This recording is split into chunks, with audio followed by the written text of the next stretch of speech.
नमस्कार पेंशन धारकों, आपका स्वागत है ईपीएफओ की एक और पेंशन से जुड़ी नई अपडेट में। अब आपको मिलेगी पेंशन में ज़बरदस्त की बढ़ोतरी। ईपीएफओ का ऐतिहासिक फैसला। न्यूनतम पेंशन में यहाँ पर ज़बरदस्त की बढ़ोतरी बताई जा रही है। तो यहाँ पर किनको मिलेगी 3,000 रुपये की पेंशन, तो किनको मिलेगी 7,500 रुपये की पेंशन और 9,000 रुपये की पेंशन और साथ में डीए और भत्ता मेडिकल का। तो यहाँ पर आपको जैसा कि ये फ़ायदा कैसे लेना होगा और किन पेंशन धारकों को मिलेगा, तो ईपीएफओ का बहुत ही बड़ा ऐतिहासिक फैसला ईपीएस के पेंशनभोगी हैं उनके लिए बताया जा रहा है। और ईपीएफओ ने किए 5 बड़े बदलाव। तो कौन से नियमों में 5 बड़े बदलाव हुए जिसके बारे में बात करेंगे। ईपीएस के 78 लाख लाभार्थी हैं, उन सभी के लिए जानकारी बहुत ही इंपॉर्टेंट रहने वाली है। अगर आपके परिवार में कोई ईपीएस पेंशन का सदस्य हैं या फिर आप स्वयं पेंशन भोगी हैं, तो आपसे ये गुजारिश रहेगी कि वीडियो पूरा ध्यान से देखें और चैनल पर पहली बार है तो सब्सक्राइब जरूर कर दीजिएगा। बेल आइकन को भी जरूर दबा देना है ताकि आपको इसी तरह ईपीएस 95 पेंशन से जुड़ी अपडेटें मिलती रहे। तो यहाँ पर आपको बता दें कि जो आपका योगदान होगा उसके अकॉर्डिंग आपको पेंशन मिलेगी, ऐसी जानकारी आ रही है।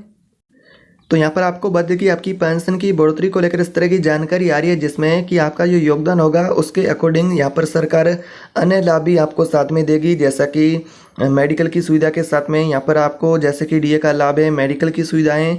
और यहाँ पर पेंशन की बढ़ोतरी को लेकर भी जो चर्चा का विषय बना हुआ है, पेंशन के प्रस्ताव को लेकर चर्चा जारी है। पेंशन का प्रस्ताव जो कि कैबिनेट और वित्त मंत्रालय के पास लंबित हैं, जिसको लेकर जानकारी आ रही कि 2025 के अंदर अंदर आपकी पेंशन को लेकर समाधान देखने को मिल सकता है। बात करते हैं 5 बड़े बदलाव की।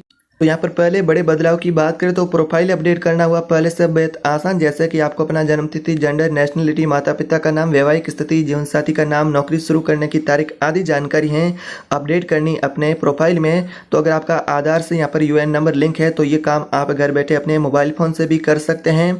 दूसरा बड़ा बदलाव हुआ है पीएफ ट्रांसफ़र करना हुआ पहले से आसान। अब पीएफ का ट्रांसफ़र है जैसा कि पहले की तुलना में आसान हो चुका है। जैसा कि पहले आपको पीएफ में ट्रांसफ़र करने में बहुत सारा समय लगता था, ऑनलाइन ट्रांसफ़र के लिए फॉर्म तरह आपको भरना पड़ता था और टैक्सेबल नॉन टैक्सेबल हिस्से की भी स्पष्टता। तो अब आपको ये परेशानी से छुटकारा मिलेगा। और तीसरा बड़ा बदलाव है जॉइंट डिक्लेरेशन प्रोसेस हुआ डिजिटल। आपको बता दें कि जो पूरी तरह से डिजिटल बना दिया गया है जॉइंट डिक्लेरेशन को। अगर आपका आधार यूएन से लिंक है, यानी कि यूएन आधार से लिंक है, तो फिर आपको ये काम यानी कि घर बैठे करने का मौका मिलेगा। इसमें भी आप अपना नाम, जन्मतिथि, जेंडर आदि की गलती सुधार सकते हैं। और यहाँ पर जैसे डेटा में कोई करेक्शन करना है तो भी कर सकते हैं, फिजिकल फॉर्म की ज़रूरत नहीं है। और सेंट्रलाइज पेंशन सिस्टम सीपीएस जो कि लागू हो चुका है, जिसके माध्यम से आप अपना पेंशन है वो कहीं से भी प्राप्त कर सकते हैं, किसी बैंक या फिर किसी भी शाखा से, कोई विशेष बैंक के ऊपर आपको निर्भर नहीं रहना पड़ेगा। और यहाँ पर बात करें अगला, यहाँ पर हाई सैलरी पर पेंशन लेने का प्रोसेस, जैसा कि जिन कर्मचारियों ने ईपीएफओ की लिमिट 15,000 से ज़्यादा है तो वे पेंशन लेना चाहते हैं अधिक, तो उनके लिए अब स्पष्ट कर दिया है कि वो इसके लिए अतिरिक्त योगदान देना उन्हें होगा। प्राइवेट ट्रस्ट स्कीम चलाने वाली कंपनियों को भी ये प्रोसेस अपनाना होगा। इससे सिस्टम ज़्यादा ट्रांसपेरेंट और ट्रैकेबल बन जाएगा। हाई सैलरी वाले कर्मचारियों के लिए पेंशन नियम स्पष्ट, अतिरिक्त योगदान की व्याख्या और प्राइवेट ट्रस्ट के लिए भी एक जैसी प्रक्रिया होगी। तो ये बहुत बड़े बदलाव है जो कि आप सभी के लिए लागू हो चुके हैं। बाकी एटीएम से पीएफ की निकासी, auto claim settlement, KYC, bank detail update, physical authentication, digital life certificate से जुड़े भी नियमों में बदलाव हुआ है। इनसे आपको क्या फ़ायदा होगा। प्रोफाइल, बैंक डिटेल, केवाईसी में तेज़ी से आप अपना अपडेट कर सकते हैं, पीएफ ट्रांसफ़र क्लेम कर सकते हैं।